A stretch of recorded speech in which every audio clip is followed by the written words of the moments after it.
Hey folks, so this is my final video, the one where I get to talk about the biggest challenges as it relates to education and educational technology. Personally, I think the biggest challenge is just staying current. Technology is changing so rapidly that it's difficult to stay abreast of what's going on, what's new, what's changing, and what is the best practice. And so that's something that I think is the biggest challenge currently, and I think I see that remaining the biggest challenge for the foreseeable future. As with anything, staying current and being aware of what's going on around you is imperative. For me personally, I'm a coach, and in the coaching world, it's important to scout your opponent and know what they're doing, know what other teams are doing to be successful. As a teacher, I think it's important to know what other teachers are doing to meet the needs of students, what's working, what ways they're using, what methods they're using to deliver content in their classroom. And as it relates to technology, I think that's the biggest thing that we need to be aware of as educators is how is the technology changing? What do we need to do to stay current, to maintain a level of understanding where we can use technology effectively and efficiently, and ultimately deliver that technology and its power to our students, but also support the colleagues that we work with. And perhaps we're even going to be called upon to pitch that technology to administrators or other stakeholders in the educational process to convince them why we need this technology or why we need to adapt how we use it.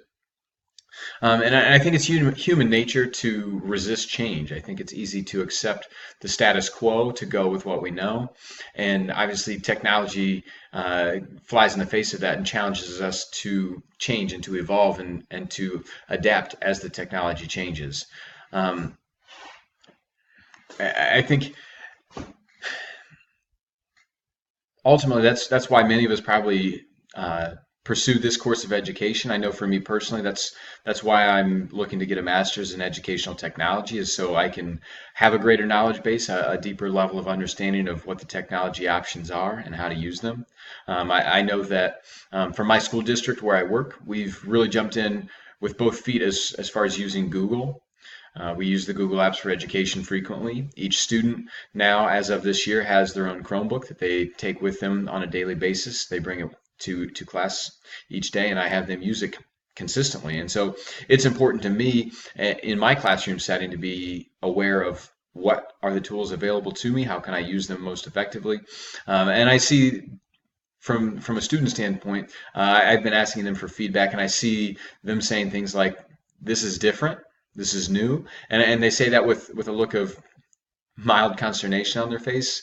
And I think that goes back to just change is sometimes challenging to accept. But ultimately, I've had a lot of students recently, now that we've finished our first grading period, we're more than a quarter of the way into the year. I've had many students say, "This is great, this is different, but I didn't know I could do this before."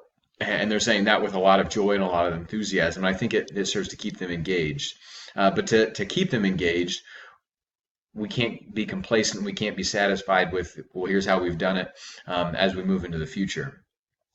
And so, as I said at the beginning of this video, I think the biggest challenge is staying current with technology. And I see that as a current problem, and I see that as a future challenge. I don't want to say problem because I think if we're willing to study and learn and explore, if we're willing to collaborate with colleagues and learn from people who are maybe more advanced professionals in the field, I think we're going to set ourselves up for success, and we're going to prepare our students for success as well. And then I think that's going to prepare us to deliver instruction that meets the needs of our students and prepares them to be successful contributing members of society as they move on from our classroom and out into the real world. I think it prepares us to support our colleagues as we educate them on what we see working for us, teach them how to use the tools that we are using, and I think it empowers us to speak intelligently with other district personnel, such as our principal in the building, other administrators across the district, and really convince all the educational stakeholders why technology is important and a valuable tool that we use on a consistent basis and use it effectively. Thanks for your time, folks.